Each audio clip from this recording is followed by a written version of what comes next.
При входе в квартиру мы попадаем в просторную прихожую, в которой действительно есть где развернуться. Комод с большим зеркалом, дизайнерским. Все стены выполнены под покраску. Отдельная стена акцентная выполнена с применением декоративной штукатурки.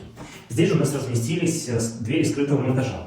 За одной из них у нас находится постирочная, она же гардероб. За второй дверью находится гостевой санузел. Потолки у нас натяжные. Здесь у нас использована светодиодная линия, примыкающий теневой профиль, а также есть трек. Просторный коридор, из которого расходятся комнаты и дополнительные санузлы. В коридоре стены выполнены под покраску, все двери скрытого монтажа. Выглядит очень стильно и аккуратно.